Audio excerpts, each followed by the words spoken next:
Aliás, Clarissa, a gente acompanhou aqui que a decisão do governo brasileiro de enviar a embaixadora para a posse de Nicolás Maduro deu o que falar, e não só entre os críticos, viu, do governo Lula. Tem gente que apoia o governo Lula, mas criticou, disse, não dava para fazer isso.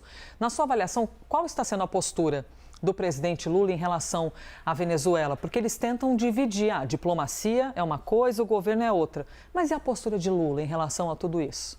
Elisa, se você for olhar com atenção, o presidente Lula está se apresentando aí como chefe do governo brasileiro, mas em momento nenhum ele está tratando da questão da Venezuela individualmente. Isso não é à toa.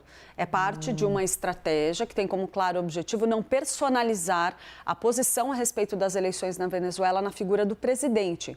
E isso é parte de toda uma estratégia de comunicação que tem a ver com preservar o próprio presidente da República diante do cenário que a gente está vendo acontecer aí no país vizinho. O que a gente viu acontecer aí no último fim de semana? O governo federal endureceu bastante o tom em relação à Venezuela, em comparação aí com o que a gente vinha observando nos últimos tempos. A gente sabe que o governo brasileiro não reconheceu a eleição de Nicolás Maduro. Essa foi uma decisão tomada do ponto de vista institucional diante da gravidade dos acontecimentos que a gente viu por lá, de todos os sinais muito claros de que essa eleição não foi democrática. Essa decisão de não reconhecer a eleição foi tomada, foi sacramentada, mas o que não aconteceu? Não há uma ruptura diplomática. Então, o governo brasileiro entende que o envio da embaixadora nada mais é do que um reflexo dessa decisão de não fazer uma ruptura diplomática. A embaixada está representada como integrante ali, como responsável por manter esse vínculo diplomático e, inclusive, também comercial com a Venezuela, que ainda é um parceiro importantíssimo aí dentro da nossa estratégia e tem uma relevância muito grande geopolítica na região. Dito isso, Elisa, no fim de semana, o líder do governo, Randolfo Rodrigues, inclusive, deu uma entrevista duríssima para a gente sobre esse tema. Fez críticas muito duras ao regime de Nicolás Maduro. Ele já vinha sendo uma voz mais intensa no governo do presidente Lula desde lá de trás, mas ele o fez ali com um tom bastante rígido, bastante duro em relação a Nicolás Maduro.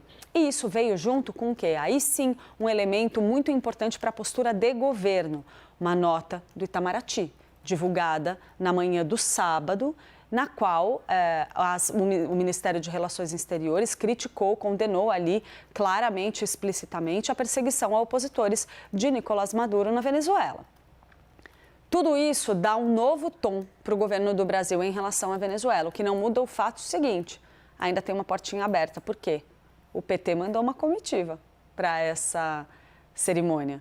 Tinha ali, não tinha ninguém de alto escalão do partido, mas tinha um baixo clero ali que representou sim a legenda. Então, aos olhos dos venezuelanos, a portinha continua aberta ali, como a gente estava falando na semana passada, Elisa. Pensa numa portinha aberta que dá o que falar, hein? Eita, nós. A oposição pira, vê esse tipo de coisa e aí já enche a rede social fazendo suas críticas e faz parte do jogo. É dessa maneira que eles observam e se posicionam também. Essa relação tão cara, né, Clarissa, de uma nação que não tem o básico da democracia, que é a maioria do povo, a maioria que votou, é essa maioria que vai eleger alguém. As atas nunca foram apresentadas.